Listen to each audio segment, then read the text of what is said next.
ಕನ್ನಡದ ಎಲ್ಲಾ ಮಕ್ಕಳಿಗೂ ನಮಸ್ಕಾರ. ನಾನು CRS ಸರ್. ಈ ವಿಡಿಯೋದಲ್ಲಿ Kepler's loss of planetary motion ನನ್ನ ಡಿಸ್ಕಸ್ ಮಾಡೋಣ. 3 ಲಾಗಳಿದೆ, ಬಟ್ ಆ ಲಾಗಳಿಗೆ ಹೋಗಕ್ ಮುಂಚೆ ನಮ್ಮ ಕ್ಯೂರಿಯಾಸಿಟಿ ವಿಷಯ ಮಾತಾಡೋಣ. ನಾವು ಚಿಕ್ಕಂದಿನಿಂದಲೂ ಆಕಾಶನ ನೋಡ್ಕೊಂಡೇ ಬಂದಿದ್ದೀವಿ. ನಮ್ಮ ಅಜ್ಜಿ ತಾತಂದ್ರು ನಮ್ಗೆ ನಕ್ಷತ್ರಗಳ ಬಗ್ಗೆ ಹಾಡು ಹೇಳ್ಕೊಂಡೇ ಬಂದಿದ್ದಾರೆ. ಚಂದ್ರನ ಬಗ್ಗೆ ಕಥೆಗಳು, ಚಂದ್ರನ ಬಗ್ಗೆ ಸಾಕಷ್ಟು ಪೋಯಮ್ಗಳು ಹೇಳ್ಕೊಂಡು ಬಂದಿದ್ದಾರೆ. ಈಗ ಅವೆಲ್ಲ ಯಾವ್ದು ನಿಜ ಯಾವ್ದು ಸುಳ್ಳು ಅಂತ ಹೇಳಿ ಮಂಥನ ಮಾಡುವಂತಹ ಟೈಮ್ ಬಂದಿದೆ. ಈಗ ಒಂದೊಂದೇ ಲಾನ ಅರ್ಥ ಮಾಡ್ಕೊಳ್ಳೋಣ. ಅರ್ಥ ಮಾಡ್ಕೋತಾ ನಮ್ಮ ಇಂಡಿಯಾದಲ್ಲಿ, ನಮ್ಮ ಭಾರತ ದೇಶದಲ್ಲಿ ಹಿಂದಿನ ಕಾಲದಲ್ಲೇ ಎಷ್ಟು ಜಾಸ್ತಿ ಅಸ್ಟ್ರಾನಮಿ ಬಗ್ಗೆ ತಿಳ್ಕೊಂಡಿದ್ವಿ ಅಂತ ಅದೂ ಸಹ ನೋಡೋಣ. ನಮ್ಮ CET, ನೀಟ್ ಮತ್ತೆ ಬೇರೆ ಎಕ್ಸಾಮ್ಗಳ ಪ್ರಿಪರೇಷನ್ ಜೊತೆಗೆ ಇದು ಬಹಳ important knowledge. Because as long as your curiosity, ಎಲ್ಲಿವರೆಗೂ ನಿಮ್ ಕ್ಯೂರಿಯಾಸಿಟಿ ಇದೆಯೋ ಅಲ್ಲಿವರೆಗೂ ಕಲಿತಾ ಇರ್ತೀರಾ. ಹಾಗಾಗಿ ಶುರು ಮಾಡೋಣ. ಮೊದಲನೇ ಲಾ ಏನ್ ಹೇಳುತ್ತೆ? ಮೊದಲನೇ ಲಾನ ಲಾ ಆಫ್ ಆರ್ಬಿಟ್ಸ್ ಅಂತ ಕರೀತಾರೆ. ಲಾ ಆಫ್ ಆರ್ಬಿಟ್ಸ್ ಏನ್ ಹೇಳುತ್ತಪ್ಪ ಅಂದ್ರೆ, all planets go around the sun in elliptical orbits with sun at one of the foci ಅಂತ ಹೇಳುತ್ತೆ. ಅಂದ್ರೆ ಪ್ರತಿ ಗ್ರಹ, ಫಾರ್ ದಟ್ ಮ್ಯಾಟರ್, ಸೂರ್ಯನ ಸುತ್ತ ಒಂದು ಎಲಿಪ್ಸ್ ಅಲ್ಲಿ ಹೋಗುತ್ತೆ. ನಾವು ಇಷ್ಟ ದಿನ ಮೋಸ್ಟ್ಲಿ ಅನ್ಕೊಂಡ್ಬಿಟ್ಟಿದ್ವೇನೋ ಬರೀ ಸರ್ಕಲ್ ಅಲ್ಲಿ ಮಾತ್ರ ಹೋಗುತ್ತೆ ಅಂತ ಹೇಳಿ. ಹಾಗಿಲ್ಲ, ಸರ್ಕಲ್ ಅಲ್ಲೇ ಹೋಗುತ್ತೆ ಅಂತಿಲ್ಲ, ಅದು ಎಲಿಪ್ಸ್ ಅಲ್ಲಿ ಹೋಗ್ತಾ ಇರುತ್ತೆ. ಸರ್ಕಲ್ ಅನ್ನೋದು ಬಹಳ ರೇರ್ ಕೇಸ್ ಹಂಗ್ ನೋಡಕ್ ಹೋದ್ರೆ. ಈಗ ಮಧ್ಯದಲ್ಲಿ ಸೂರ್ಯ ಇದ್ದಾನೆ, ಮಧ್ಯಾಂತರ ಇಲ್ಲಲ್ಲ, ಈ ಜಾಗ, ದಿಸ್ ಇಸ್ ದ ಫೋಕಸ್. 2 ಫೋಸೈ ಇರುತ್ತವೆ. ಫೋಸೈ ಅನ್ನೋದು ಪ್ಲೂರಲ್, ಫೋಕಸ್ ಅಂದ್ರೆ ಸಿಂಗ್ಯುಲರ್ ಅಪ್ಪ. ಸೂರ್ಯ ಇಲ್ಲಿದ್ದಾನೆ, ಅದ್ರ ಸುತ್ತ ಭೂಮಿ ಆಗಿರಬಹುದು ಅಥವಾ ಬೇರೆ ಗ್ರಹಗಳಾಗಿರ್ಬೋದು, ಈ ಎಲಿಪ್ಸ್ ನಲ್ಲಿ ಹೋಗ್ತಾ ಇರುತ್ತೆ. ಸೊ ಇದು ಮೊದಲನೇ ಲಾ. ನಮ್ಗೆ ಸಾಕಷ್ಟು ಸಲ ಅನ್ಕೊಂಡ್ಬಿಟ್ಟಿರ್ತೀವಿ ಎಲ್ಲಾವುದು ಸರ್ಕಲ್ ಅಲ್ಲೇ ಹೋಗ್ತಾ ಇರುತ್ತೆ ಅಂತ ಹೇಳಿ. ಸರ್ಕಲ್ ಬಹಳ ಸ್ಪೆಷಲ್ ಕೇಸ್ ಅಪ್ಪ. ಆಲ್ಮೋಸ್ಟ್ ಯಾವ ಪ್ಲಾನೆಟ್ ಸರ್ಕಲ್ ಅಲ್ಲಿ ಹೋಗಲ್ಲ, ಎಲ್ಲಾ ಪ್ಲಾನೆಟ್ಗಳು ಎಲಿಪ್ಸ್ ಅಲ್ಲೇ ಹೋಗುತ್ತೆ. ಇದು ಬರೀ ಪ್ಲಾನೆಟಿನ ವಿಷಯ ಮಾತ್ರ ಅಲ್ಲ, ನಮ್ಮ ಉಪಗ್ರಹಗಳೇನಿವೆಯೋ ಮತ್ತೆ ಚಂದ್ರಗ್ರಹ ಏನಿದೆಯೋ ಭೂಮಿ ಸುತ್ತ ಇರುವಂಥವು, ಅವೆಲ್ಲವೂ ಎಲಿಪ್ಸ್ ನಲ್ಲೇ ಹೋಗೋದು. ಇದು ನಮ್ಮ ಮೊದಲನೇ ಅಂಡರ್ಸ್ಟ್ಯಾಂಡಿಂಗ್ ಅಪ್ಪ, ಲಾ ಆಫ್ ಆರ್ಬಿಟ್ಸ್ ಅಂತ ಹೇಳಿ. ಸೊ ಹೀಗಿರ್ಬೇಕಾದ್ರೆ ಅಫ್ಕೋರ್ಸ್ ಇವಾಗ ಭೂಮಿ ಈ ಆರ್ಬಿಟಲ್ ಸುತ್ತಾ ಇರಬಹುದು, ಅಥವಾ ನಾಳೆ ನೀವು ನೋಡಿದಾಗ ಯಾವುದೋ ಬೇರೆ ಗ್ರಹ ಇನ್ನೊಂದು ಆರ್ಬಿಟಲ್ಲಿ ಹೀಗೆ ಸುತ್ತಾ ಇರಬಹುದು. ಹೀಗೆ ಒಂದೇ ಪ್ಲೇನಲ್ ಇಲ್ದಲೇನೂ ಇರಬಹುದು. ಒಂದು ಹೀಗ್ ಸುತ್ತಾ ಇದ್ರೆ ಇನ್ನೊಂದು ಹಾಗೆ ಸುತ್ತಾ ಇರಬಹುದು. ಸೊ ಅದೇ ಸೂರ್ಯ ಎಲ್ಲಾ ಗ್ರಹಗಳಿಗೂ ಫೋಕಸ್ ಅಲ್ಲೇ ಇರ್ತಾನೆ. ಆದ್ರೆ ಪ್ರತಿಯೊಂದು ಗ್ರಹಕ್ಕೂ ಅದರದ್ದೇ ಆದಂತಹ ಒಂದು ಎಲಿಪ್ಸ್ ಇರುತ್ತೆ. ಅದು ಚಲನೆ ಮಾಡುವಂತಹ ಒಂದು ಎಲಿಪ್ಸ್ ಇರುತ್ತೆ. ಸೊ ಹೀಗಿರ್ಬೇಕಾದ್ರೆ ಮತ್ತೊಂದು ಪ್ರಶ್ನೆ ಎಲ್ಲ ಹುಡುಗರಿಗೂ ಕಾಡುವಂಥದ್ದು, ಯಾಕೆ ಪ್ರತಿ ಹುಣ್ಣಿಮೆ ದಿನ ಯಾಕೆ ಚಂದ್ರಗ್ರಹಣ ಆಗೋದಿಲ್ಲ? ಪ್ರತಿ ಅಮಾವಾಸ್ಯ ದಿನ ಯಾಕೆ ಸೂರ್ಯಗ್ರಹಣ ಆಗೋದಿಲ್ಲ ಅನ್ನೋದಕ್ಕೆ, ಆ ಪ್ರಶ್ನೆಗೆ ಇವತ್ತು ಉತ್ತರ ಹೇಳ್ತೀನಿ ಕೇಳಿ. ನಾವು ಭೂಮಿ ಸುತ್ತ ಇದೆಯಲ್ಲ, ಸೂರ್ಯನ ಸುತ್ತ, ಇದು ಒಂದು ಪ್ಲೇನ್ ಅಲ್ಲಿ ಇದೆ. ಆ ಪ್ಲೇನ್ ಅನ್ನ ಇಲ್ಲಿಂದ ನೋಡೋಣ. ಇಲ್ಲಿಂದ ನೋಡಿದಾಗ ಹೇಗ್ ಕಾಣುತ್ತೆ? ಹೀಗ್ ಕಾಣುತ್ತೆ. ಸೂರ್ಯ ಇಲ್ಲಿದ್ದಾನೆ, ಭೂಮಿ ಇಲ್ಲಿದೆ ಅಂತ ಅನ್ಕೊಳ್ಳೋಣ. ಸೊ ಸನ್ S ಅಂತ ಬರ್ದ್ಬಿಡ್ತೀನಿ, ಇದು ಅರ್ತ್ E ಅಂತ ಬರ್ದ್ಬಿಡ್ತೀನಿ. ಚಂದ್ರ ಭೂಮಿಯ ಸುತ್ತ ಇರೋದು ಯಾವ ಪ್ಲೇನ್ ಅಲ್ಲಿ ಅಂತ ನೀವು ಕೇಳಿದ್ರೆ, ಈ ಪ್ಲೇನ್ ಅಲ್ಲಿ ಚಂದ್ರ ಭೂಮಿಯ ಸುತ್ತ ಇರೋದು. ಸೊ ಇದು ಭೂಮಿ, ಅದರ ಸುತ್ತ ಚಂದ್ರ ಹೀಗ್ ಸುತ್ತಾ ಇದ್ದಾನೆ. ಆದ್ರೆ ಭೂಮಿ ಸೂರ್ಯನ ಸುತ್ತ ಹೀಗ್ ಸುತ್ತಾ ಇದೆ. ಆಗ ಯಾವಾಗ ಚಂದ್ರ ಕರೆಕ್ಟ್ ಆಗಿ ಭೂಮಿ ಮತ್ತೆ ಸೂರ್ಯನ ಮಧ್ಯ ಬರುತ್ತೋ ಆಗ ಸೂರ್ಯಗ್ರಹಣ ಆಗುತ್ತೆ. ಯಾವಾಗ ಭೂಮಿ ಚಂದ್ರ ಮತ್ತೆ ಸೂರ್ಯನ ಮಧ್ಯ ಬರುತ್ತೋ ಆಗ ಚಂದ್ರಗ್ರಹಣ ಆಗುತ್ತೆ. ಸೊ ಹೀಗಿರ್ಬೇಕಾದ್ರೆ ಈ ಆಂಗಲ್ ಇರೋದ್ರಿಂದಲೇ ನಿಮ್ಗೆ ಪ್ರತಿ ಅಮಾವಾಸ್ಯ ಹುಣ್ಣಿಮೆಗೆ ಗ್ರಹಣ ಇರೋದಿಲ್ಲ. ಅದು ಒಂದೇ ಪ್ಲೇನ್ ಅಲ್ಲಿಲ್ಲ. ಆ ಕಾರಣಕ್ಕೆ ನೀವು ಯೋಚನೆ ಮಾಡಬೇಕು, ಈ ಪ್ಲೇನ್ ಅನ್ನ ನಮ್ಮ ಚಂದ್ರ ಸುತ್ತಾ ಇರ್ಬೇಕಾದ್ರೆ ಹೀಗೆ ಈ ಪ್ಲೇನ್ ಅನ್ನ ಎರಡು ಪಾಯಿಂಟ್ಸ್ ಅಲ್ಲಿ ಕಟ್ ಮಾಡ್ತಾನೆ, ಒಂದು ಈ ಪಾಯಿಂಟ್ ಅಲ್ಲಿ ಇನ್ನೊಂದು ಆ ಪಾಯಿಂಟ್ ಅಲ್ಲಿ. ಈ ಎರಡು ಪಾಯಿಂಟ್ ಗಳನ್ನು ರಾಹು ಕೇತು ಅಂತ ಹೇಳಿ ಕರೆದಿದ್ದಾರೆ. ಅದೆರಡು ಗ್ರಹಗಳಲ್ಲಮ್ಮ, ಅದೆರಡು ಪಾಯಿಂಟ್ಸ್. ಯಾವ ಪಾಯಿಂಟ್ಸ್? ಭೂಮಿ ಮತ್ತೆ ಸೂರ್ಯ, ಭೂಮಿ ಸುತ್ತುತ್ತಲ್ಲ ಸೂರ್ಯನ, ಆ ಪ್ಲೇನ್ ಅನ್ನ ಚಂದ್ರ ಸುತ್ತಬೇಕಾದ್ರೆ ಭೂಮಿನ ಎಲ್ಲೆಲ್ಲಿ ಯಾವ ಪಾಯಿಂಟ್ಸ್ ಅಲ್ಲಿ ಕಟ್ ಮಾಡ್ತಾನೋ, ಎರಡು ಪಾಯಿಂಟ್ಸ್ ಇದೆ ನೋಡಿ, ಹೋಗ್ತಾ ಇರ್ಬೇಕಾದ್ರೆ ಒಂದು, ಬರ್ಬೇಕಾದ್ರೆ ಒಂದು, ಎರಡು ಪಾಯಿಂಟ್ ಇದೆ. ಆ ಎರಡು ಪಾಯಿಂಟ್ ಗಳನ್ನೇ ನಾವು ರಾಹು ಮತ್ತೆ ಕೇತು ಅಂತ ಕರೆಯೋದು. ಸೊ ಯಾವಾಗ ಚಂದ್ರ ರಾಹು ಅನ್ನೋ ಜಾಗದಲ್ಲಿ ಇರ್ತಾನೋ ಅಥವಾ ಕೇತು ಅನ್ನೋ ಜಾಗದಲ್ಲಿ ಇರ್ತಾನೋ ಆಗೆಲ್ಲ ಗ್ರಹಣ ಆಗುತ್ತೆ. ಸೊ ಇದು ನಮ್ಮ ಒಂದು ಅಸ್ಟ್ರಾನಾಮಿಕಲ್ ಅಂಡರ್ಸ್ಟ್ಯಾಂಡಿಂಗ್. ಇವತ್ತಿಂದಲ್ಲ, ಸಾವಿರಾರು ವರ್ಷದ ಹಳೆಯದು. ಯಾವಾಗ ವೆಸ್ಟರ್ನ್ ಸೈನ್ಸ್ ಅನ್ನೋದಿನ್ನ ತನ್ನ ಬೆಳವಣಿಗೆನೇ ಕಂಡಿರ್ಲಿಲ್ವೋ ಆಗಾಗ್ಲೇ ನಮ್ಗೆ ಯಾವ ಪ್ಲೇನ್ ಅಲ್ಲಿ ಏನೇನಿದೆ ಅಂತ ಗೊತ್ತಿತ್ತಪ್ಪ. So this is what is being a ಭಾರತೀಯ. ನೀವೆಲ್ಲರೂ ಭಾರತೀಯರು, ಹಾಗಾಗಿ ನಿಮ್ಗೆ ಸೈನ್ಸ್ ಎಲ್ಲರಿಗಿಂತ ಮುಂಚೆ ತುಂಬಾ ಚೆನ್ನಾಗಿ ಬರುತ್ತೆ. ಇದನ್ನ ಮಾಡ್ಕೊಂಡು ಹೋಗೋಣ. ನೆಕ್ಸ್ಟ್ ಲಾಗ್ ಹೋಗೋಣ. Law of areas. What does law of areas state? Law of areas ಏನ್ ಹೇಳುತ್ತೆ ಅಂತ ನೋಡೋಣ. Law of areas States that a position vector drawn from the sun to the planet sweeps equal areas in equal intervals of time ಅಂತ ಹೇಳುತ್ತೆ. ಅರ್ಥ ಮಾಡ್ಕೊಳ್ಳೋಣ ಲಾನ. ಈಗ ಒಂದು ಎಕ್ಸಾಂಪಲ್, ಇಲ್ಲಿ ಭೂಮಿ ಸುತ್ತುತ್ತಾ ಇರುವಂತಹ ಒಂದು ಸಂದರ್ಭ. ಸೂರ್ಯ ಮಧ್ಯದಲ್ಲಿ ಇಲ್ಲಿದ್ದಾನೆ, ಒನ್ ಆಫ್ ದ ಫೋಸಾಯಿ ಅಲ್ಲಿದ್ದಾನೆ. ಇದು ಸೂರ್ಯ. ಸೂರ್ಯನಿಗೆ ಅಂತ ಒಂದು ಕಲರ್ ಕೊಟ್ಬಿಡೋಣಂತೆ, ಅದು ಸೂರ್ಯ ಆಗ್ಬಹುದಾ? ಚಂದ್ರ ಸಾರಿ ಇದು ನಮ್ಮ ಭೂಮಿ ಸದ್ಯಕ್ಕೆ ಇಲ್ಲಿದೆ ಅಂತ ಅನ್ಕೋಣ, ಅರ್ತ್ ಅಂತ ಬರಿತೀನಿ, ಅಥವಾ ಆ ಪಾಯಿಂಟ್ ಅನ್ನ ಎ ಅಂತ ಬರಿತೀನಿ. ಈಗ ಒಂದು ತಿಂಗಳ ಕಾಲ ಇದನ್ನ ಅಬ್ಸರ್ವ್ ಮಾಡೋಣಂತೆ. ಇವಾಗ ಸದ್ಯಕ್ಕೆ ಭೂಮಿ ಪಾಯಿಂಟ್ ಏನಲ್ಲಿದೆ. ನೀವು ಪೊಸಿಷನ್ ವೆಕ್ಟರ್ ಬರೆಯೋದಾದ್ರೆ ಸೂರ್ಯನ ಮಧ್ಯದಿಂದ ಹೀಗೆ ಬರೆಯೋಣ, ಅದು ಮೊದಲನೇ ಪೊಸಿಷನ್ ವೆಕ್ಟರ್. ಒಂದು ತಿಂಗಳು ಕಳಿಲಪ್ಪ, ಆಗ ಭೂಮಿ ಪಾಯಿಂಟ್ ಎ ಇಂದ ಪಾಯಿಂಟ್ ಬಿ ಗೆ ಬಂದಿರುತ್ತೆ ಅಂತ ಅನ್ಕೊಳ್ಳೋಣ. ಈಗ ಆ ಪೊಸಿಷನ್ ವೆಕ್ಟರ್ ಎಲ್ಲಿದೆ? ಅಲ್ಲಿಂದಲೇ ಶುರು ಮಾಡಿದ್ರು. ಈಗ ಪೊಸಿಷನ್ ವೆಕ್ಟರ್ ಪಾಯಿಂಟ್ ಬಿ ನಲ್ಲಿದೆ. ಪೊಸಿಷನ್ ವೆಕ್ಟರ್ ಪಾಯಿಂಟ್ ಬಿ ನಲ್ಲಿ ಹೀಗಿರ್ಬೇಕಾದ್ರೆ ಈ ಪೊಸಿಷನ್ ವೆಕ್ಟರ್ ಇಷ್ಟು ಗುಡಿಸಿದೆ, ಇಷ್ಟು ಏರಿಯಾನ ಗುಡಿಸಿದೆ. That means it has swept that much area. ಅದನ್ನ ಬೇಕಾದ್ರೆ ಶೇಡ್ ಮಾಡ್ಬಿಡ್ತೀನಿ ನಾನು, ಆ ಏರಿಯಾನ ಶೇಡ್ ಮಾಡ್ಬಿಡ್ತೀನಿ. ಇದು ಶೇಡೆಡ್ ಏರಿಯಾ ನಮ್ಮ. ಆಮೇಲೆ ಈಗ ಒಂದು 4 ರಿಂದ 5 ತಿಂಗಳು ಟೈಮ್ ಕೊಟ್ಬಿಡೋಣ. ಆಗ ಎಲ್ಲಿಗೆ ಬರುತ್ತೆ? ಭೂಮಿ ಇಲ್ಲಿಗೆ ಬರುತ್ತೆ. ಈ ಪಾಯಿಂಟ್ ಸಿ ಅಂತ ಅನ್ಕೊಳ್ಳೋಣ. ಅಲ್ಲೂ ಸಹ ಒಂದು ಪೊಸಿಷನ್ ವೆಕ್ಟರ್ನ ಡ್ರಾ ಮಾಡೋಣ. ಇಲ್ಲೊಂದು ಪೊಸಿಷನ್ ವೆಕ್ಟರ್ ಬಂತು. ಮತ್ತೆ ಒಂದಷ್ಟು ಟೈಮ್ ಕೊಡಿ. ಇಲ್ಲೆಷ್ಟು ಟೈಮ್ ಕೊಟ್ರೋ ಇಲ್ಲೂ ಅಷ್ಟೇ ಟೈಮ್ ಕೊಡಿ. ಎ ಇಂದ ಬಿ ಹೋಗಕ್ಕೆ ಎಷ್ಟು ಟೈಮ್ ಕೊಟ್ರೋ ಸಿ ಇಂದ ಡಿ ಹೋಗಕ್ಕೂ ಸಹ ಅಷ್ಟೇ ಟೈಮ್ ಕೊಡಿ. ಸೊ ಅಲ್ಲಿಗೂ ಒಂದು ಪೊಸಿಷನ್ ವೆಕ್ಟರ್ ಬರೆದ್ಬಿಡೋಣ. ಮೇ ಬಿ ನಾವು ಬಹಳ ಹತ್ರ ಬರೆದ್ಬಿಟ್ವಿ. ಇಲ್ಲಿ ಬರಿತೀನಿ ಭೂಮಿನ. ಸೊ ಇಲ್ಲೊಂದು ಪೊಸಿಷನ್ ವೆಕ್ಟರ್ ಬರೆಯೋಣ. ಆಶ್ಚರ್ಯದ ಸಂಗತಿ ಏನಪ್ಪಾ ಅಂತಂದ್ರೆ, ಈ ಏರಿಯಾನು ಶೇಡ್ ಮಾಡಿದಾಗ ನಿಮಗೆ ಗೊತ್ತಾಗತ್ತೆ, ಈ ಏರಿಯಾ ಮತ್ತೆ ಈ ಏರಿಯಾ ಸಿ ಟು ಡಿ ಹೋಗಿದೆಯಲ್ಲ, ಈ ಏರಿಯಾ ಎರಡೂ ಸೇಮ್ ಇದೆ ಅಂತ ಹೇಳಿ. ಇದನ್ನೇ ಲಾ ಆಫ್ ಏರಿಯಾಸ್ ಅನ್ನೋದು. A1 = 8. ಇದನ್ನೇ ಲಾ ಆಫ್ ಏರಿಯಾಸ್ ಅಂತ ಕರೆಯೋದು. ಇದನ್ನ ಬೇಕಾದ್ರೆ A1 ಅಂತ ಕರೀರಿ, ಇದನ್ನ A2 ಅಂತ ಕರೀರಿ. ಏರಿಯಲ್ ವೆಲಾಸಿಟಿ ಸೇಮ್ ಇದೆ ಅಂತ ಹೇಳ್ತೀವಿ. ಅಂದ್ರೆ ಪ್ರತಿ ಕ್ಷಣಕ್ಕೆ ಎಷ್ಟು ಏರಿಯಾ ಕವರ್ ಮಾಡ್ತಿದ್ಯೋ ಎಲ್ಲಾ ಕಡೆ ಪ್ರತಿ ಕ್ಷಣಕ್ಕೆ ಅಷ್ಟೇ ಏರಿಯಾ ಕವರ್ ಮಾಡುತ್ತೆ. ಯಾವುದು? ಈ ಪೊಸಿಷನ್ ವೆಕ್ಟರ್.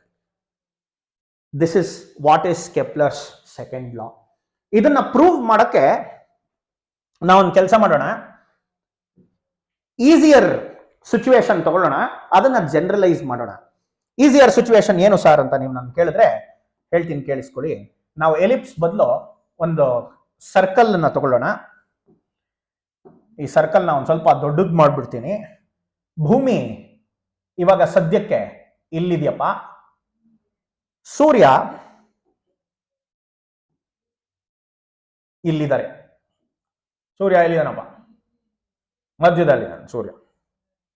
ಸೊ ಸೂರ್ಯಂಗೆ ನಾವು ಕಲರ್ ಹಾಕ್ಬಿಡೋಣ, ಅದು ಸೂರ್ಯ. ಈಗ ಪೊಸಿಷನ್ ವೆಕ್ಟರ್ನ ಬರೆಯೋಣ.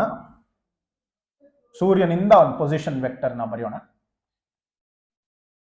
So maybe I'll just make this position vector visible to you and let me also draw ಇನ್ನೊಂದು ಪೊಸಿಷನ್ ವೆಕ್ಟರ್ ಬರಿತೀನಿ ಇಲ್ಲಿ ತನಕ, ಇದು ಸಹ ನಿಮಗೆ ಕಾಣಲಿ. ಎರಡು ಪೊಸಿಷನ್ ವೆಕ್ಟರ್ ಇದೆಯಪ್ಪ ಇವಾಗ. ಈ ಎರಡು ಪೊಸಿಷನ್ ವೆಕ್ಟರ್ಗಳು ಭೂಮಿಗೆನೇ ಬರ್ದಿರೋದು, ಆದರೆ ಬೇರೆ ಬೇರೆ ಟೈಮಲ್ಲಿ. ಇವಾಗ ಇಲ್ಲಿತ್ತು ಭೂಮಿ ಸೂರ್ಯನ ಸುತ್ತ ಹೀಗೆ ಸುತ್ತಾ ಇದೆ, ಬಿ ಅನ್ನೋ ಪಾಯಿಂಟ್ಗೆ ಒಂದು ಸ್ವಲ್ಪ ಹೊತ್ತು ಬಿಟ್ಬಿಟ್ಟು ಹೋಗಿದೆ. ಈ ಆಂಗಲ್ ಬಹಳ ಸಣ್ಣದು, ಇದನ್ನ ಡಿ ಎಸ್ ಅಥವಾ ಡಿ ಟೀಟಾ ಅಂತ ಕರೆಯೋಣ. ಎಷ್ಟು ಮುಂದಕ್ಕೆ ಹೋಗಿದೆ ಸರ್ ಅಂತ ನೀವು ನನ್ನ ಕೇಳಿದ್ರೆ ಡಿ ಎಸ್ ಅಂತ ಹೇಳಿ ಬರೀತೀವಿ. ಡಿ ಎಸ್ ಅನ್ನೋಷ್ಟು ಮುಂದಕ್ಕೆ ಹೋಗಿದೆ. ಡಿ ಟೀಟಾ ಅನ್ನಪ್ಪ, ಡಿ ಟೀಟಾ. ಸೊ ಹೀಗಿರ್ಬೇಕಾದ್ರೆ ಸರ್ ಈ ಏರಿಯಾ ಬಗ್ಗೆ ತಾನೇ ನಾವು ಮಾತಾಡ್ಬೇಕಾಗಿರೋದು. ಏರಿಯಾ ಬೇಕಾದ್ರೆ ಇದನ್ನು ಓ ಅಂತ ಕರೀರಿ, ಎ ಓ ಬಿ ಏರಿಯಾ ಬೇಕು. ಬಟ್ ನಾನು ಆಗ್ಲೇ ಹೇಳ್ದಂಗೆ ಈ ಡಿ ಟೀಟಾ ಅನ್ನೋದು ಬಹಳ ಬಹಳ ಸಣ್ಣ ಆಂಗಲ್, ಹಾಗಾಗಿ ಇದು ಒಂದು ಟ್ರಯಾಂಗಲ್ ಆಗೋಗತ್ತಪ್ಪ. ಆ ಟ್ರಯಾಂಗಲ್ ಆಯ್ತು ಅಂತ ಅನ್ಕೊಂಡಾಗ ನೀವು ಆಟೋಮ್ಯಾಟಿಕಲಿ ಏರಿಯಾ ಕಂಡುಹಿಡಿಯೋದು ಬಹಳ ಸುಲಭ ಆಗುತ್ತೆ. ಪುಟ್ಟು ಏರಿಯಾ ಆದ್ರಿಂದ ಡಿ ಎ ಅಂತ ಬರೆಯೋಣ. ಪುಟ್ಟು area, not a big area. So ಹಾಗಾಗಿ ಏರಿಯಾ ಇನ formula half into base into height. ಇದು ಬೇಸ್ ಆಗ್ಲಿ, ಇದು ಹೈಟ್ ಆಗ್ಲಿ, ಈ ಸರ್ಕಲಿನ ರೇಡಿಯಸ್ ಆರ್ ಇರ್ಲಿ. Half into base is D S, height radius ಏನೇನೆ. ಇದು ಎಷ್ಟು ಸಣ್ಣ ಇದೆಯಪ್ಪ ಅಂದ್ರೆ ನೀವು ಹೇಳ್ಬೋದು ಸರ್ ಇಲ್ಲಿಂದ ಇಲ್ಲಿಗೆ ಬರೀಬೇಕು ಸರ್ ಮಧ್ಯಕ್ಕೆ ಅಂತ. ಆ ಟ್ರಯಾಂಗಲ್ ಇರೋದೇ ಬಹಳ ಸಣ್ಣ ನಮ್ಮ. ಸೊ ರೇಡಿಯಸ್ ಮತ್ತೆ ಹೈಟ್ ಎಲ್ಲ ಒಂದೇ. ಸೊ ಹಾಗಿರ್ಬೇಕಾದ್ರೆ half into D S into R ಅಂತ ಹೇಳಿ ಬರೀಬೋದು. ಈಗ ಡಿ ಎಸ್ ಅಂದ್ರೆ ಏನು? Arc length. ಆರ್ಕ್ ಲೆಂತ್ ನ ಕ್ಯಾಲ್ಕುಲೇಟ್ ಮಾಡೋದು ಹೇಗೆ? ಆರ್ ಇಂಟು ಡಿ ಟೀಟಾ ಅಂತ ಬರೆದ್ರೆ ಆರ್ಕ್ ಲೆಂತ್ ಬಂದ್ಬಿಡುತ್ತೆ. ಇದನ್ನ ಅಲ್ಲಿ ಸಬ್ಸ್ಟಿಟ್ಯೂಟ್ ಮಾಡೋಣಂತೆ. D A now becomes equal to half into R, ಇಲ್ಲೂ ಇದೆ ಇಲ್ಲೂ ಇದೆ, ಡಿ ಎಸ್ ನ ಸಬ್ಸ್ಟಿಟ್ಯೂಟ್ ಮಾಡಿದಾಗ R square into D theta ಬಂದ್ಬಿಡುತ್ತೆ. Half R square into D theta ಬಂದ್ಬಿಡುತ್ತೆ. ಹೀಗಿರ್ಬೇಕಾದ್ರೆ ನಾವು ಈ ಏರಿಯಾ ಟೈಮ್ ಜೊತೆಗೆ ಹೇಗೆ ಚೇಂಜ್ ಆಗ್ತಿದೆ ಅಂತ ಕ್ಯಾಲ್ಕುಲೇಟ್ ಮಾಡ್ಬೇಕು ಇವಾಗ. ಯಾಕೆಂದ್ರೆ ಲಾ ಏನ್ ಹೇಳುತ್ತೆ? A position vector drawn from the planet to the sun sweeps equal areas in equal intervals of time. ಅಂದ್ರೆ ಯಾವುದೇ ಕ್ಷಣ ತಗೊಂಡ್ರು ಅಷ್ಟೇ ಸ್ವೀಪ್ ಮಾಡುತ್ತೆ, ಅಷ್ಟೇ ಏರಿಯಾ ಸ್ವೀಪ್ ಮಾಡುತ್ತೆ. ಅಂದ್ರೆ ಅಕಸ್ಮಾತ್ ಈ D A by D T calculate ಮಾಡಿದಾಗ ಅದು ಆನ್ಸರ್ ಕಾನ್ಸ್ಟೆಂಟ್ ಬಂತು ಅಂದ್ರೆ ಕೆಪ್ಲರ್ ಸೆಕೆಂಡ್ ಲಾ ನಿಜ ಅಂತ ಅರ್ಥ. ಕಾರಣ D A by D T ಅಂದ್ರೆ ಪ್ರತಿ ಕ್ಷಣಕ್ಕೆ ಎಷ್ಟು ಏರಿಯಾ ಕವರ್ ಮಾಡುತ್ತೆ. ಅದು ಕಾನ್ಸ್ಟೆಂಟ್ ಬಂತು ಅಂತಂದ್ರೆ ಯಾವುದೇ ಟೈಮ್ ತಗೊಂಡ್ರು ನೀವು ಆನ್ಸರ್ ಅದೇ ಬರುತ್ತೆ, ಕಾನ್ಸ್ಟೆಂಟೇ ಬರುತ್ತೆ. ಹಾಗಾಗಿ ಕೆಪ್ಲರ್ ಸೆಕೆಂಡ್ ಲಾ ನಿಜ ಅಂತ ಹೇಳಿ ಪ್ರೂವ್ ಮಾಡ್ಬಿಡ್ಬೋದು. ಬನ್ನಿ ಹೋಗೋಣ. Let us see how area changes with time. Rate of change of ಏರಿಯಾನ ಏರಿಯಲ್ ವೆಲಾಸಿಟಿ ಅಂತ ಕರೀತಾರೆ, ಇದನ್ನ ಏರಿಯಲ್ ವೆಲಾಸಿಟಿ ಅಂತ ಕರೀತಾರೆ. Half into R square into D theta by D T ಆಯ್ತು. D theta by D T ಇದೆಯಲ್ಲ, ಅದನ್ನ rate of change of angular velocity ಅಂತ ಹೇಳಿ ಕರೀತಾರೆ. ಅದನ್ನ rate of change of angular displacement ಅಂತ ಕರೀತಾರೆ. I am sorry. And rate of change of angular displacement is angular velocity, omega ಅಂತ ಹೇಳಿ ಬರೀತೀವಿ. ಇದನ್ನ ಒಂದು ಫಿಸಿಕಲ್ ಕ್ವಾಂಟಿಟಿ ಆಗಿ ಮಾಡಕ್ಕೆ let's multiply and divide by M. M ಅಂದ್ರೆ ಮಾಸ್ ಆಫ್ ದ ಅರ್ತ್, ಇಲ್ಲಿ ಮಾಸ್ ಆಫ್ ದ ಪ್ಲಾನೆಟ್, ಯಾವುದೋ planet ಆಗಿರಬಹುದು. ಸೊ ಎಂ ಇಂದ ಮಲ್ಟಿಪ್ಲೈ ಮಾಡಿದೀನಿ, ಎಂ ಇಂದ ಡಿವೈಡ್ ಮಾಡಿದೀನಿ. ಆದ್ರೆ ನಿಮ್ಗೆ ಒಂದು ವಿಷಯ ಗೊತ್ತಾ? ಈ ಎಂ ಒಮೆಗಾ ಆರ್ ಸ್ಕ್ವೇರ್ ಏನಿದೆ ಇದು ಆಂಗ್ಯುಲರ್ ಮೊಮೆಂಟಮ್ ಅಂತ ಹೇಳಿ ಕರೀತಾರೆ. ಇದನ್ನು angular momentum of a body is always given by M omega R square. So ಹೀಗಿರ್ಬೇಕಾದ್ರೆ ಈ ಮೇಲ್ಗಡೆ ಇದೆಯಲ್ಲ, ಇದು ಆಂಗ್ಯುಲರ್ ಮೊಮೆಂಟಮ್ ಆಯ್ತು. D A by D T equal to angular momentum L divided by 2m ಆಯ್ತು. ಇದು ನಮ್ಮ ಈಕ್ವೇಶನ್. ಈ ಈಕ್ವೇಶನ್ ಏನ್ ಹೇಳ್ತಾ ಇದೆ ಅಂತ ಅರ್ಥ ಮಾಡ್ಕೊಳ್ಳೋಣ. Angular momentum just like linear momentum and energy, it's a conserved quantity. ಅದು ಯಾವಾಗ್ಲೂ ಕನ್ಸರ್ವ್ ಆಗಿರತ್ತಪ್ಪ. ಅಂದ್ರೆ ಎಲ್ಲಿವರೆಗೂ ಹೊರಗಡೆಯಿಂದ ಒಂದು ಟಾರ್ಕ್ ಬರಲ್ವೋ ಅಲ್ಲಿವರೆಗೂ ಅದು ಚೇಂಜ್ ಆಗಲ್ಲ. ಸೇಮ್ ನಮ್ಮ ನ್ಯೂಟನ್ಸ್ ಫಸ್ಟ್ ಲಾ ಇನರ್ಷಿಯಾಗಿ ಹೇಗಿದೆಯೋ ಹಾಗೆ ಕನ್ಸರ್ವೇಷನ್ ಆಫ್ ಮೊಮೆಂಟಮ್ ಇದೆ. ಎಲ್ಲಿವರೆಗೂ ನೀವು ಅದ್ರ ಮೇಲೆ ಒಂದು ಟಾರ್ಕ್ ಅಪ್ಲೈ ಮಾಡಲ್ವೋ ಅಲ್ಲಿವರೆಗೂ ಆಂಗ್ಯುಲರ್ ಮೊಮೆಂಟಮ್ ಚೇಂಜ್ ಆಗಲ್ಲ. ಭೂಮಿ ಮತ್ತೆ ಸೂರ್ಯ ಮಿಕ್ಕಿದ್ದೆಲ್ಲ ಬಹಳ ದೂರ ಇರೋದೆ, ಪ್ಲಸ್ ಅದರ ಫೋರ್ಸ್ ಬಹಳ ಕಮ್ಮಿ ಇರೋದ್ರಿಂದ ಟಾರ್ಕ್ ಅದಕ್ಕೆ ನೆಗ್ಲಿಜಿಬಲ್ ಅಪ್ಪ. ಟಾರ್ಕ್ ಇಲ್ದಲೇ ಇದ್ರೆ ಆಂಗ್ಯುಲರ್ ಮೊಮೆಂಟಮ್ ಸೇಮ್ ಇರುತ್ತೆ. ಮಾಸ್ ಆಫ್ ದಿ ಅರ್ತ್ ಅಂತೂ ಯಾವಾಗಲೂ ಸೇಮ್ ಇರುತ್ತೆ. ಹಾಗಾದ್ರೆ ಈ ಪೂರ್ತಿ ರೈಟ್ ಹ್ಯಾಂಡ್ ಸೈಡಿನ ಕ್ವಾಂಟಿಟಿ ಕಾನ್ಸ್ಟೆಂಟ್ ಕಂಡ್ರಪ್ಪ. ಇದು ಕಾನ್ಸ್ಟೆಂಟ್ ಆಯ್ತು ಅಂದ್ರೆ D A by D T ಇದೆಯಲ್ಲ, D A by D T ಇದು ಕಾನ್ಸ್ಟೆಂಟ್ ಆಯ್ತು. ನೀವು ಹೇಳ್ಬೋದು ಸರ್ ಇದು ಸರ್ಕಲ್ ಆಯ್ತು ಎಲಿಪ್ಸ್ಗೆ ಅಂತ ಹೇಳಿ. ಎಲಿಪ್ಸ್ ಅಲ್ಲೂ ಸಹ ಆಗ್ಲೇ ನಾವು ನೋಡಿದ್ವಿ ಆಂಗ್ಯುಲರ್ ಮೊಮೆಂಟಮ್ ಎಲ್ಲಾ ಕೇಸಲ್ಲೂ ಸೇಮ್ ಇರುತ್ತೆ. ಆಂಗ್ಯುಲರ್ ಮೊಮೆಂಟಮ್ ಎಲ್ಲಾ ಕೇಸಲ್ಲೂ ಸೇಮ್ ಇರುತ್ತೆ ಅಂತಂದ್ಮೇಲೆ ಆಬ್ವಿಯಸ್ಲಿ ಇದು ಸರ್ಕಲ್ಗೂ ಆಗತ್ತೆ, ಇದು ಎಲಿಪ್ಸ್ಗೂ ಆಗತ್ತೆ. ಸೊ ಹಾಗಾಗಿ we have been able to prove Kepler's second law using the basic concepts of angular momentum and how to calculate area of a very thin triangle. ಇದನ್ನ ನೀವು ಅಭ್ಯಾಸ ಮಾಡ್ಕೊಂಡ್ರೆ ನಿಮ್ಗೊಂದು ಒಳ್ಳೆ ಕ್ಲಾರಿಟಿ ಬರುತ್ತೆ. ಇದ್ರ ಮೇಲೆ MCQ ಗಳನ್ನ ಬಂದಾಗ ಸಾಲ್ವ್ ಮಾಡ್ಕೋಬಹುದು. ಆಂಗ್ಯುಲರ್ ಮೊಮೆಂಟಮ್ ನ ಮತ್ತೆ ಮಾಸ್ ನ ಕೊಟ್ಟಾಗ ಏರಿಯಲ್ ವೆಲಾಸಿಟಿನ ಕಂಡು ಹಿಡ್ಕೋಬಹುದು. ಸೊ ಇದು ಮೀಟರ್ ಸ್ಕ್ವೇರ್ ಪರ್ ಸೆಕೆಂಡ್ ಅಲ್ಲ ಉತ್ತರ ಬರುತ್ತೆ. ಇದು ಮೀಟರ್ ಸ್ಕ್ವೇರ್ ಅದು ಸೆಕೆಂಡ್. ಈ ತರ ಕ್ವೆಶ್ಚನ್ ಕೇಳಿರೋದು ಒಂದ್ ಸ್ವಲ್ಪ ಕಡಿಮೆ, ಬಟ್ ಬರಬಹುದು. ನಮ್ಮ ಫಿಸಿಕ್ಸ್ ಅಲ್ಲಂತೂ ಕ್ವೆಶ್ಚನ್ ಗಳು ಎಷ್ಟು ನಕ್ಷತ್ರಗಳು ಅಷ್ಟು ಪಾಸಿಬಿಲಿಟೀಸ್, ಅದಕ್ಕೆ ಎಣಿಕೆಗೆ ಬರೋದೇ ಇಲ್ಲ. ಏನ್ ಬೇಕಾದ್ರೂ ಕೇಳಬಹುದು. ಸೊ ಕಲ್ತಷ್ಟು ಸಾಲದು, ಕಲ್ತಷ್ಟು ಚೆನ್ನ. ಮುಂದಕ್ಕೆ ಹೋಗೋಣ. ಲಾ ಆಫ್ ಪೀರಿಯಡ್ಸ್, ಇದು ಕೆಪ್ಲರ್ಸ್ ಥರ್ಡ್ ಲಾ. ನಮ್ಮ ಲಾ ಆಫ್ ಪೀರಿಯಡ್ಸ್ ಏನ್ ಹೇಳುತ್ತಪ್ಪ ಅಂದ್ರೆ the square of the period of revolution is directly proportional to the cube of the semi major axis of the ellipse along which the planet goes ಅಂತ ಹೇಳಿ ಅರ್ಥ ಮಾಡ್ಕೊಳ್ಳೋಣ ಅದನ್ನ. Let's say ಈಗ ಒಂದು ಎಲಿಪ್ಸ್ ಇದೆ, ಇದು ಪ್ಲಾನೆಟ್ ಹೋಗುವಂತಹ ದಾರಿ. ಹೀಗೆ ಹೋಗ್ತಾ ಇದೆ ಪ್ಲಾನೆಟ್. ಮಧ್ಯದಲ್ಲಿ ಒಂದು ಸೂರ್ಯ, ಇಲ್ಲಿ ಇನ್ ಬೇಕಾದ್ರೆ ಎಸ್ ಅಂತ ಬರೀರಿ. ಇದು ಎಲಿಪ್ಸಿನ ಜಮೆಟ್ರಿಕ್ ಸೆಂಟ್ರಪ್ಪ. ಈ ಡಿಸ್ಟೆನ್ಸ್ ಅನ್ನ ಸೆಮಿ ಮೇಜರ್ ಆಕ್ಸಿಸ್ ಅಂತ ಕರೀತಾರೆ. ಪೂರ್ತಿ ಎಳೆದು ಬಿಟ್ರೆ ಅದು ಮೇಜರ್ ಆಕ್ಸಿಸ್ ಆಗುತ್ತೆ, ಪೂರ್ತಿ ಎಳೆದು ಬಿಟ್ರೆ ಅದು ಮೇಜರ್ ಆಕ್ಸಿಸ್ ಆಗುತ್ತೆ. ಇದು ಪೂರ್ತಿ ಎಳೆದು ಬಿಟ್ರೆ ಮೈನರ್ ಆಕ್ಸಿಸ್ ಅಂತ ಕರೆಸ್ಕೊಳ್ಳುತ್ತೆ. ಆ ಮೇಜರ್ ಆಕ್ಸಿಸ್ ಅಲ್ಲಿ ಅರ್ಧ ಸೆಮಿ ಮೇಜರ್ ಆಕ್ಸಿಸ್ ಅಪ್ಪ. ಇದು ಮೀನ್ ಡಿಸ್ಟೆನ್ಸು ಹೌದು. ಒಂದ್ಸಲ ಪ್ಲಾನೆಟ್ ದೂರ ಇರುತ್ತೆ, ಇನ್ನೊಂದ್ಸಲ ಪ್ಲಾನೆಟ್ ಹತ್ರ ಇರುತ್ತೆ. ಒಂದ್ಸಲ ದೂರ ಇದ್ರೆ ಇನ್ನೊಂದ್ಸಲ ಹತ್ರ ಇರುತ್ತೆ. ಬಟ್ ಅದು ಟೋಟಲ್ ಆನ್ ಅನ್ ಆವರೇಜ್ ಎಷ್ಟು ದೂರ ಇದೆ ಅಂತಂದಾಗ ಈ ಸೆಮಿ ಮೇಜರ್ ಆಕ್ಸಿಸ್ ಎಷ್ಟು ಉದ್ದ ಇದೆಯೋ ಅಷ್ಟು ಉದ್ದ ಇದೆ ಅಂತ ಬರುತ್ತೆ. ಸೊ ಹೀಗಿರ್ಬೇಕಾದ್ರೆ ನಾವು ಇದನ್ನ ಮ್ಯಾಥಮ್ಯಾಟಿಕಲಿ ಬರೆಯೋಣಂತೆ. The square of the period of revolution, T square. Period ಅಂದ್ರೆ amount of time that it takes to go around exactly once. ಸೂರ್ಯನ ಸುತ್ತ ಒಂದ್ಸಲ ಎಕ್ಸಾಕ್ಟ್ಲಿ ಸುತ್ತಕ್ಕೆ ಎಷ್ಟು ಟೈಮ್ ಬೇಕೋ time period is directly proportional to cube of the semi major axis. ಇದು ನಮ್ಮ Kepler's third law and that's how you present it. Of course ಇದನ್ನ ratio ತರ ಬರ್ಕೋಬಹುದು. ಇದನ್ನ ರೇಷಿಯೋ ತರ ಬರ್ಕೊಂಡ್ರೆ T2 divided by T1 is equal to A2 divided by A1 the whole. Of course ಇದು square ಇರುತ್ತೆ, ಇದು ಹೋಲ್ ಕ್ಯೂಬ್ ಇರುತ್ತೆ. ಈ ಪ್ರಪೋರ್ಷನಾಲಿಟಿನ ಹೀಗೆ ಈಕ್ವೇಶನ್ ಕನ್ವರ್ಟ್ ಮಾಡ್ಕೋಬಹುದು. ಕಾರಣ ಏನು ಅಂದ್ರೆ ಈಕ್ವೇಶನ್ ಬರೆದ ತಕ್ಷಣ ಒಂದು ಪ್ರಪೋರ್ಷನಾಲಿಟಿ ಕಾನ್ಸ್ಟೆಂಟ್ ಬರುತ್ತೆ, ಡಿವೈಡ್ ಮಾಡಿದಾಗ ಅದು ಹೋಗ್ಬಿಡುತ್ತೆ.